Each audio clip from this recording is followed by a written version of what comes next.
Welcome to the Trump Breaking News Network, your daily source for up-to-the-minute Trump news. Join us today and every day. Here's today's news. This is TBNN. It is the Presstitutes, not Russia, who interfered in the U.S. presidential election. By Tyler Durden. Unlike Oliver Stone, who knew how to interview Vladimir Putin, Megyn Kelly did not. Thus, she made a fool of herself, which is par for her course. Now the entire Western media has joined Megyn in foolishness, or so it appears from a RT report.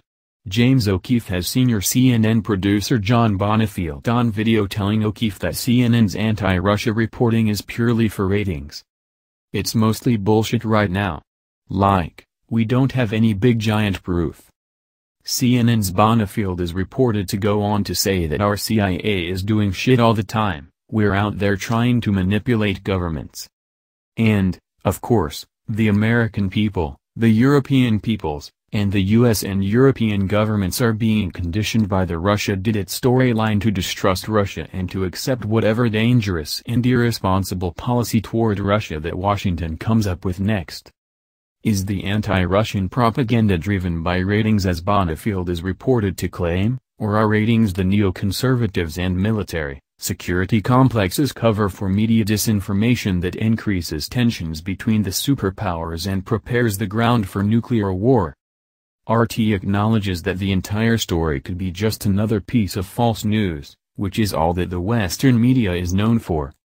Nevertheless, what we do know is that the fake news reporting pertains to Russia's alleged interference in the U.S. presidential election. Allegedly, Trump was elected by Putin's interference in the election. This claim is absurd, but if you are Megyn Kelly you lack the IQ to see that. Instead, Presstitutes turn a nonsense story into a real story despite the absence of any evidence. Who actually interfered in the U.S. presidential election, Putin or the Presstitutes themselves?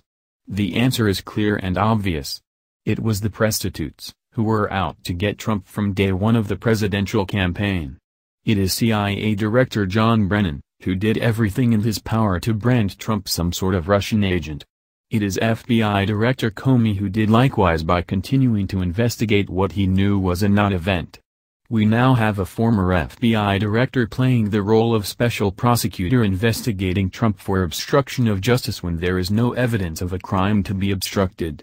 What we are witnessing is the ongoing interference in the presidential election, an interference that not only makes a mockery of democracy but also of the rule of law.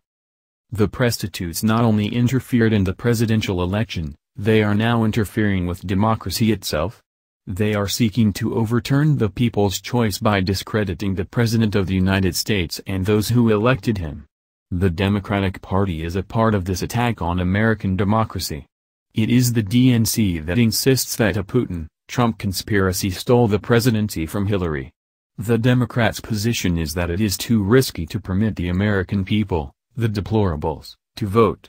The Democratic Party's line is that if you let Americans vote, they will elect a Putin stooge and America will be ruled by Russia. Many wonder why Trump doesn't use the power of the office of the presidency to indict the hit squad that is out to get him. There is no doubt that a jury of deplorables would indict Brennan, Comey, Megyn Kelly and the rest. On the other hand, perhaps Trump's view is that the Republican Party cannot afford to go down with him, and, therefore, as he is politically protected by the Republican majority, the best strategy is to let the Democrats and the Presstitutes destroy themselves in the eyes of flyover America. What our survival as Americans depends on is the Russians' view of this conflict between a U.S. president who intended to reduce the tensions between the nuclear powers and those determined to increase the tensions. The Russian High Command has already announced its conclusion that Washington is preparing a surprise nuclear attack on Russia. It is not possible to imagine a more dangerous conclusion. So far, no one in Washington or any Western government has made an effort to reassure Russia that no such attack is being prepared. Instead, the calls are for more punishment of Russia and more tension. This most extraordinary of failures demonstrates the complete separation of the West from reality. It is difficult to imagine a more extreme danger than for the insouciant West to convince Russia that the West is incapable of rational behavior. That's the news. Join us here every day. Be sure to subscribe and click the bell. See you next time. This is TBNN.